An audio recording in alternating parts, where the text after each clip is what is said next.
किसान भाइयों, आप सभी का स्वागत है। गन्ने की CO0238 किस्म में इस समय मिलीबग लगा हुआ है, जिससे गन्ने की पत्तियां काली पड़ गई हैं और गन्ना सूखता जा रहा है, ख़राब होता जा रहा है।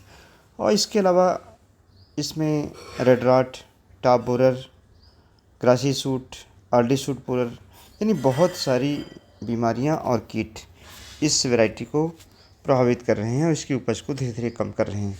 ये हमारा मानना है कि इस गन्ना किस्म को आगे चल कर के विस्थापित करना पड़ेगा। इसके बाद अगर हम कोई किस्म की बात करते हैं जिसकी उत्पादकता भी इसके समतुल्य हो, तो वर्तमान में CO0118 ये हमने प्लाट यहाँ पर दिखाया है। गन्ने की सेकंड रैटून है, यानी दूसरी पेंडी है। इस वैरायटी में किसानों का ये मानना था कि टिलरिंग नहीं होती है पेंडी में, लेकिन इस प्लाट को अगर आप देखेंगे तो काफ़ी अच्छी टिलरिंग हुई। किसान भाई जिनका ये प्लाट है उनसे मैंने पूछा तो उन्होंने कहा कि गन्ने की पौधे की कटाई के बाद हमने ठूंठों की छटाई की है और फिर जड़ों को निकाला है, किस तरीके से बीच में जुताई करके, और जो पुरानी जड़ें हैं टूट गई हैं, जिसके कारण नई जड़ें निकली हैं और पोषक तत्वों का शोषण अच्छी तरीके से हुआ, जिससे जो गन्ने की टिलरिंग है वो बेहतर हुई। उन्होंने कैल्शियम भी इस खेत में डाला है, साथ में नाइट्रोजन, फास्फोरस, पोटास और जिंक की जो संस्कृत मात्रा है उसको डाला हुआ है। इस वैरायटी में अच्छी उत्पादक क्षमता है। इसके अतिरिक्त एक अभी नई वैरायटी कोलक 16202 का प्लाट ये हमने आपको यहाँ पर दिखाया है। इस वैरायटी में भी जमाव अच्छा है, टिलरिंग अच्छी है, गन्ने की मोटाई अच्छी है और देखें अगर आप तो नीचे से लेकर ऊपर तक गन्ने की पत्तियाँ हरी हैं। और दूसरी जो बात है कि इस गन्ने की जो बढ़वार है वो लगभग 238 के बराबर है। अगर हम इसकी तुलना करते हैं 14201, 13235 से, तो इन सभी से ज़्यादा इस वैरायटी की बढ़वार मिल जाती है। बीज, इस वैरायटी का बीज किसान भाई भारतीय गन्ना अनुसंधान संस्थान लखनऊ से ले सकते हैं, गन्ना शोध केंद्रों से ले सकते हैं और अपनी गन्ना विकास परिषदों में पंजीकरण करा करके उसके बाद ले सकते हैं। दूसरी जो वैरायटी है 118 और 16202 के बाद वो है 13235, जिसकी उपज ठीक आ रही है, चाहे वो पेंडी हो और चाहे पौधा हो। इस वैरायटी में स्मट लगने की संभावना रहती है 13235 में, और बड स्प्राउटिंग हो जाती है अगर यूरिया आप ज़्यादा डालते हैं।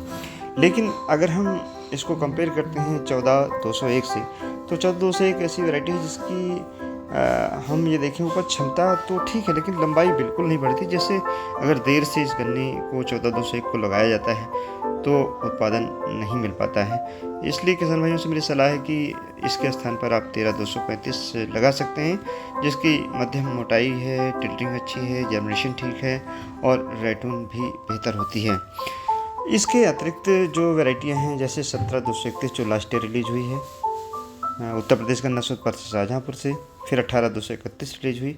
ये दोनों वैरायटी भी इस प्रकार की हैं जिसमें कोई भी रोग नहीं लगा हुआ है, यानी आपको किसी प्रकार के दवाई की, फंजीसाइड के स्प्रे की अलग से आवश्यकता इस वैरायटी में नहीं पड़ रही है।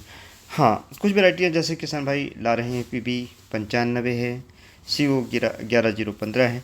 इन वैरायटियों को यहाँ पर अभी किसान भाई ना लगाएं, क्योंकि ये ऐसी गन्ना किस्में हैं जिससे आगे चल कर के इसमें कोई रोग आ सकता है। खासतौर से 11015 में रेड रॉट जिससे 238 प्रभावित है, वह भी इससे इन्फेक्टेड वैरायटी है, यानी 11015। फिर गन्ना किस्म आती है CO15023, एक अच्छी किस्म है। समय से इसकी प्लांटिंग करें और प्लांटिंग के बाद में इसकी देख रेख करें। नाइट्रोजनस फर्टिलाइज़र यानी नाइट्रोजन की जो फर्टिलाइज़र है, यूरिया है, उसको कम डालें। अगर ज़्यादा डालते हैं, चूँकि ये एक्स्ट्रा अर्ली मैच्योरिटी की वैरायटी है, बहुत जल्दी पकती है, सेल डिवीज़न बहुत फास्ट होता है, सॉफ्ट जिसके कारण रहती है, इसमें कीड़े का प्रकोप, बीमारी का प्रकोप हो सकता है, जल्दी हो सकता है। लेकिन अगर नाइट्रोजन फर्टिलाइज़र न डाल करके बल्कि बैलेंस फर्टिलाइज़र आप डालते हैं, यानी नाइट्रोजन भी डालते हैं, phosphorus, potash, zinc, copper, molybdenum, इन खादों का प्रयोग करते हैं, या मोटे तौर पे हम कहें कंपोस्ट खाद का भी प्रयोग करते हैं, तो ये वैरायटी भी अच्छा गन्ने की उत्पादकता दे सकने वाली गन्ना किस्म है।